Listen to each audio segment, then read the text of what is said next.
In the quiet hum of a life seemingly stuck on repeat, we find Joel Barish.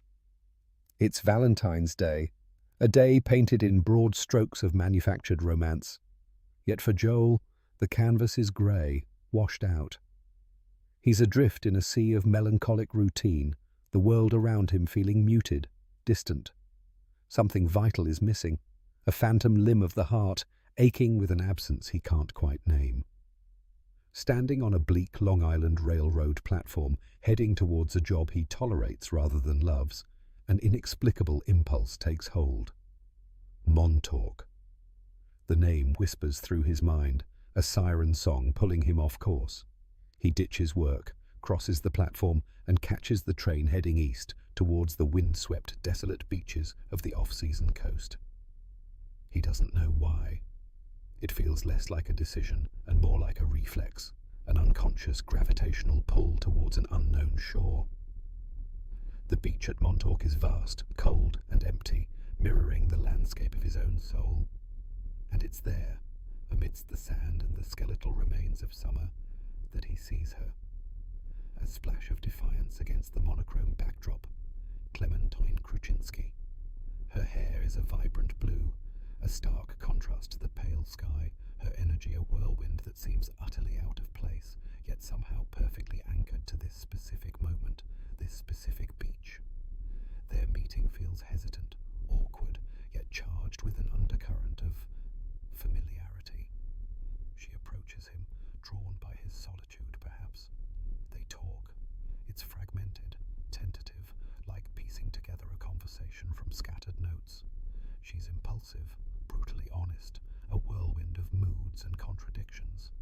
He's withdrawn, introspective, lost in his own head. Opposites, yet something clicks. A strange resonance humming between them. She steals chicken.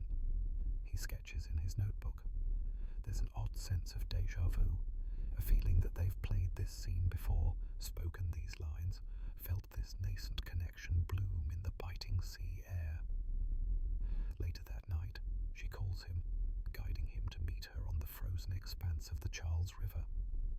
They lie on their backs, staring up at the pinpricks of starlight scattered across the inky blackness, sharing vulnerabilities beneath the constellations. A bond forms, fragile yet insistent, seemingly out of thin air. It feels like the beginning of something, or perhaps the beginning again. But the phantom ache persists. Back in his mundane reality, Joel carries the glow of this new encounter, yet it's tinged with an unsettling premonition. A conversation with his friends, Rob and Carrie, shatters the fragile peace. They speak of Clementine, casually mentioning her new boyfriend, Patrick, and something else. Something about Joel. They dance around the subject, awkward and pitying, until the truth spills out, clumsy and devastating. Clementine, his Clementine, the woman he loved, the woman whose absence haunts him, underwent a procedure. She hired a company, Lacuna Incorporated, to erase Joel Barish completely from her memory. Every shared moment, every argument, every kiss, every whispered secret, gone, as if he never existed in her world. The proof is a sterile, impersonal notification card from Lacuna, informing him of the procedure, advising him not to contact her. The world tilts. The missing piece isn't just a breakup, it's an annihilation. The pain is immediate, sharp, and unbearable. How could she? How could she excise him so clinically, surgically remove their shared history? The impulsive trip to Montauk, the déjà vu, the instant connection. It all clicks into a terrifying, heartbreaking context. They weren't meeting for the first time. They were meeting again, strangers tethered by the ghosts of erased affection. Overwhelmed by a grief that feels both fresh and ancient, fueled by a potent cocktail of anger and unbearable loss, Joel makes a decision born of pure spite and agony. He will do the same. He will find Lacuna. He will erase Clementine Kruczynski. If she can live in a world without him, he will carve her out of his own mind, achieving a bitter, empty parity. He gathers the artifacts of their relationship, photos, ticket stubs, quirky gifts, trinkets imbued with shared meaning, the required fodder for the memory mapping process, each item a tiny stab to the heart. He visits the nondescript offices of Lacuna Inc., meets the deceptively avuncular Dr. Howard Mierzwiak, the architect of Oblivion. The process is explained. Map the memories associated with the target, then, while the patient sleeps, technicians methodically trace the connections back, erasing them one by one, from most recent to the very first spark. Joel agrees. He wants the void. He wants the spotless mind. He believes it's the only way to silence the screaming absence Clementine left behind. The night of the procedure arrives. Joel lies in his own bed, electrodes attached to a cap on his head, a laptop humming nearby. Two technicians, Stan and the younger, somewhat starstruck Patrick, set up their equipment, their casual chatter and unprofessional demeanor a stark contrast to the profound psychic surgery they are about to perform. There's beer, snacks, a sense of routine that feels horrifyingly mundane. Mary Svivo, the receptionist from Lacuna, arrives later, adding another layer of distraction. Joel takes the prescribed pill, and drowsiness begins to pull him under. The erasure commences. The first memory targeted is the last, the most painful. Their final, explosive fight. The raw anger, the venomous words, the moment the relationship fractured irrevocably. In his mind, Joel relives it, the scene flickering like a faulty projection. He sees Clementine storming out, feels the slam of the door resonate through his bones, and then she begins to fade. Her voice distorts, her image flickers and dissolves. The memory collapses, leaving behind a blank space, an emotional echo without a source. The process has begun. Oblivion is setting in. The journey backward through time commences, a relentless stripping away of layers. Joel is a passenger in his own crumbling mental landscape, forced to relive moments before they vanish forever. He plunges into the period of decay, the tense silences that stretched across the dinner table, the growing resentment, the misunderstandings that became insurmountable walls. He witnesses Clementine's frustration with his inability to open up, his own quiet judgment of her impulsiveness. He sees them becoming caricatures of their worst selves in each other's eyes. There's the memory of Clementine coming home drunk, Joel's disapproval palpable. There's the awkward double date with Rob and Carrie, where Clementine reveals intimate details, embarrassing Joel, highlighting the widening gulf between them. Each memory surfaces, plays out its painful scene, and then disintegrates. Details blur, faces warp, environments dissolve. Joel feels the sting of each erased moment, a tiny death preceding the larger one. But as the erasure burrows deeper, past the recent bitterness, it unearths memories that are more complex, tinged with fondness, even amidst the flaws. The awkward intimacy, the gentle moments of connection that persisted even as things soured. He sees them attempting to communicate, failing, but still trying. He remembers her vulnerability beneath the bravado, his own longing hidden behind silence. The erasure machine, however, makes no qualitative distinction. Pain, joy, frustration, it all must go. The map leads backward, relentlessly. Then, the process hits the happier times, the bright spots. Suddenly, the target isn't just the source of pain, but the vessel of joy he's trying to extinguish. He's transported back to the vibrant chaos of moving in together, the shared excitement palpable. He relives quirky adventures, sneaking into a drive-in movie, impulsive trips, nights spent talking until dawn. He's lying on the frozen Charles River again, but this time it's the first time, the memory pristine, untouched by the later decay. The cold air, the starlight, Clementine's commentary on the constellations, her hand finding his, the sheer, unadulterated magic of falling in love. He remembers her working at the bookstore, her hair a different fiery shade, her energy infectious. He remembers the precise electric moment their eyes first truly met, the spark that ignited everything. These memories are vivid, warm, saturated with an emotion he hasn't felt in years. And as he relives this burgeoning love, a profound shift occurs within his sleeping mind. This isn't catharsis. It's torture. He doesn't want this. He doesn't want to lose. This. Clementine, the one bathed in the golden light of nascent love, the one who cracked open his carefully constructed shell. The pain of the breakup is awful, yes, but the thought of losing the joy, the connection, the very foundation of who he became, with her, that is suddenly unbearable. The spotless mind is not a sanctuary, it's a desolate wasteland. He has to stop it. Inside the dreamscape of his own mind, Joel begins to fight back. His subconscious, now desperate to preserve what's left of Clementine, becomes an active participant in the narrative. He's no longer just passively reliving. He's trying to derail the process. As Stan and Patrick monotonously track the memories, Joel, within the memory itself, grabs Clementine's hand. We have to hide, he urges the memory construct of her. He tries to pull her off the mapped path, dragging her into memories where she doesn't belong. He's suddenly a child again, hiding under the kitchen table. Clementine inexplicably crouched beside him, whispering encouragement as the adult figures loom large, their voices distorted, the technicians' voices bleeding through. He pulls her into humiliating adolescent memories, wetting the bed, moments of profound embarrassment, hoping these obscure corners of his psyche are outside Lacuna's map. It's a desperate, ingenious act of rebellion from within the machine. Memory Clementine becomes his co-conspirator, her presence in these alien landscapes both jarring and poignant. They are fugitives in his own head, racing against the encroaching wave of erasure. The technicians, initially oblivious, start to notice the anomalies. Joel is deviating from the established pathways. Stan grows frustrated, needing to corral the escaping memories, forcing the process back on track. The mind, it seems, resists its own dismantling. Meanwhile, in the waking world of Joel's apartment, the procedure is far from the clinical operation Lacuna advertises. Stan, bored, drinks Joel's beer and invites Mary over.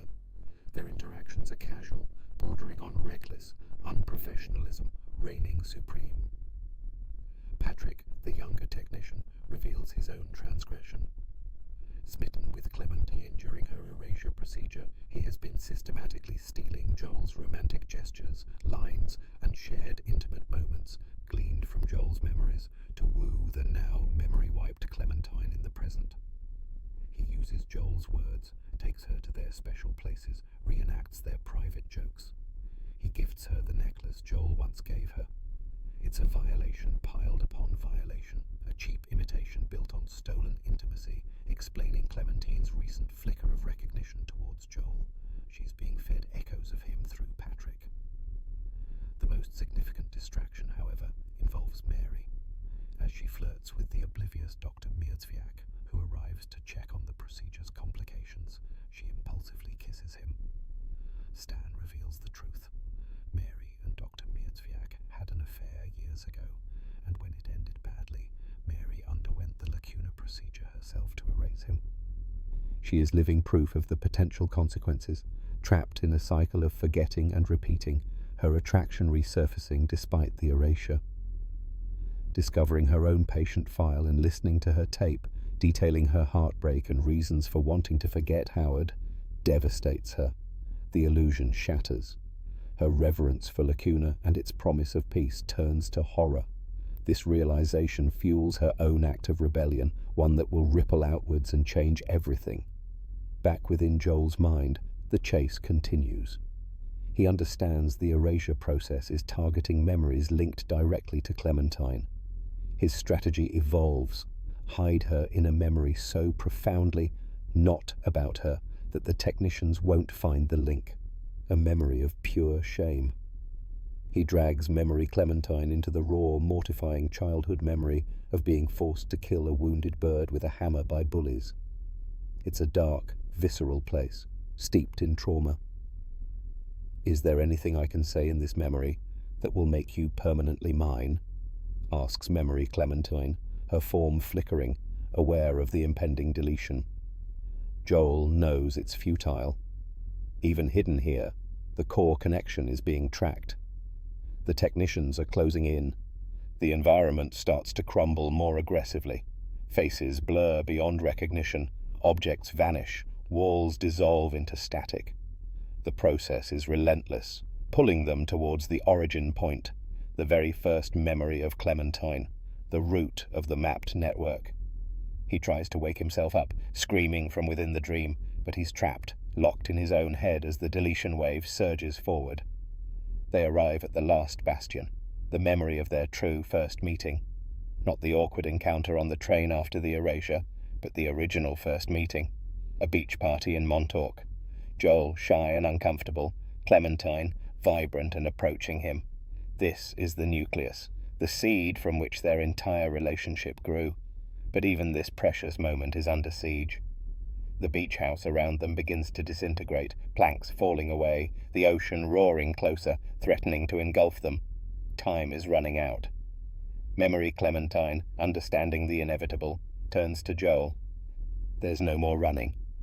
There's a profound sadness, but also a strange peace in their acceptance. They know this is goodbye, a final echo before silence. She leans close, her voice soft against the encroaching chaos. This is it, Joel. It's going to be gone soon. He holds on to her, trying to memorize every detail, the color of her hair, orange this time, the specific cadence of her voice. I know, he replies, his voice thick with emotion. What do we do? She looks at him, a tender, heartbreaking smile on her face. Enjoy it. And so they do. In the final moments, as the memory collapses into nothingness, she whispers the words that, unknowingly, set the entire narrative loop in motion. Meet me in Montauk. It's a plea, a promise, an echo planted deep within his subconscious, moments before she, and this entire chapter of his life, fades completely from his mind. Joel wakes up. His apartment is empty, the technician's gone.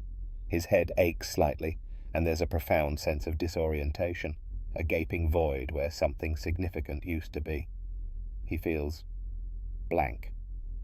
There's no sharp pain of heartbreak, just a dull, pervasive emptiness, a feeling that his world is somehow less colorful, less substantial.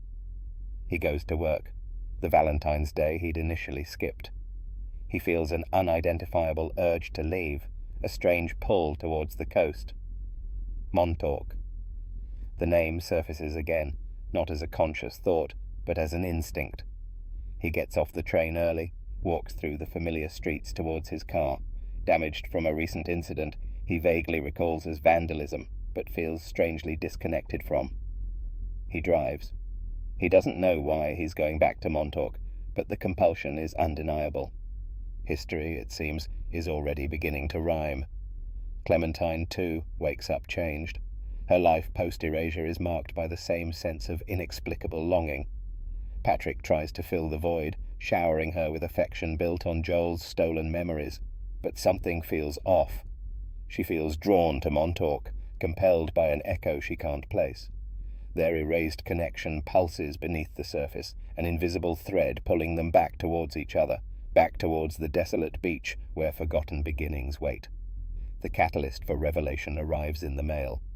Mary Svevo, disillusioned and appalled by Lacuna's practices, particularly her own forgotten history, has gathered all the client files and mailed each person their personal session tapes. These tapes contain the raw, often ugly, reasons why they chose to erase someone.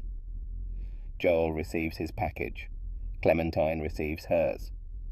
Back at Joel's apartment, after their first date Tai Hien, the post-erasure meeting that mirrored their original connection, Clementine impulsively decides to retrieve her things from his place, having left them there assuming she'd be back. She finds her tape waiting for her. Curiosity overriding confusion, she puts it in Joel's cassette player. She hears her own voice, dripping with contempt and frustration, cataloguing Joel's flaws, his quietness, his perceived judgments, his lack of spontaneity, his inability to just live. It's a brutal, unvarnished account of why she wanted him gone. Joel arrives home to find her listening, stunned and hurt. Then it's his turn. He listens to his own tape, hearing himself list Clementine's perceived faults, her drinking, her volatility, her need for constant attention, her perceived manipulation, the way she uses her sexuality. The raw animosity, the deep-seated resentments that led them both to seek oblivion, are laid bare in the sterile confines of Joel's hallway. The full weight of their shared, erased past crashes down upon them. They weren't just lovers. They were people who had grown to deeply hurt each other, enough to want to surgically remove the evidence. The revelation hangs heavy in the air between them. All the awkwardness, the fights, the pain they instinctively felt circling back towards, it's all confirmed, recorded in their own voices. Clementine is devastated, ready to flee. "I'm just a fucked-up girl looking for my own peace of mind," she says, echoing a line from her tape, the self-awareness painful. "I'm not perfect." She sees the cycle, the inevitability of causing pain again. She tries to leave, convinced this reunion is doomed from the start, that they are fundamentally incompatible, destined only to inflict more wounds. But Joel, having journeyed through the entirety of their relationship in reverse, having fought to keep even the painful memories, sees it differently now. He remembers the beauty alongside the ugliness. He understands that the joy was as real as the sorrow. The erasure didn't solve anything. It just delayed the inevitable encounter with their own flawed natures. He stops her. He looks at her, truly sees her, flaws and all, the blue hair, the impulsive energy, the vulnerability beneath. "I can't see anything that I don't like about you," he says, a statement that sounds naive but carries the weight of his recent rediscovery. Clementine counters, brutally honest. "But you will. You will think of things, and I'll get bored with you and feel trapped, because that's what happens with me." It's a stark warning, an acceptance of her patterns.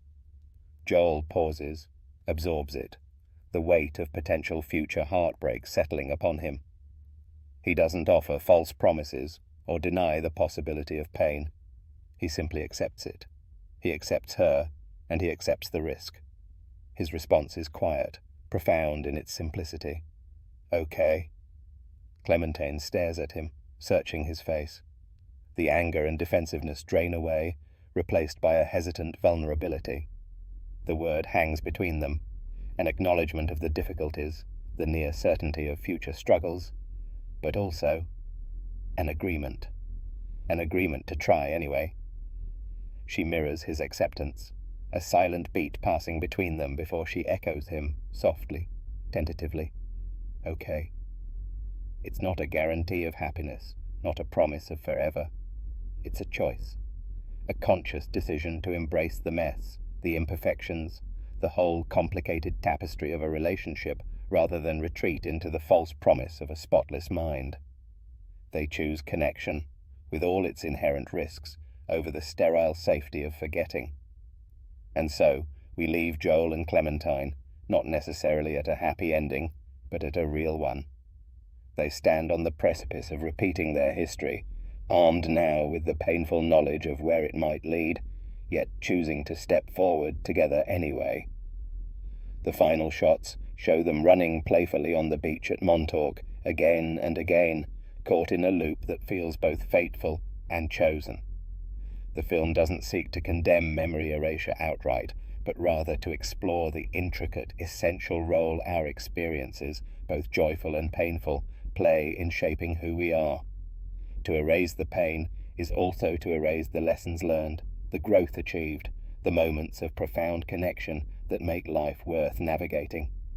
Eternal Sunshine of the Spotless Mind suggests that love isn't about finding perfection or avoiding pain. It's about acceptance.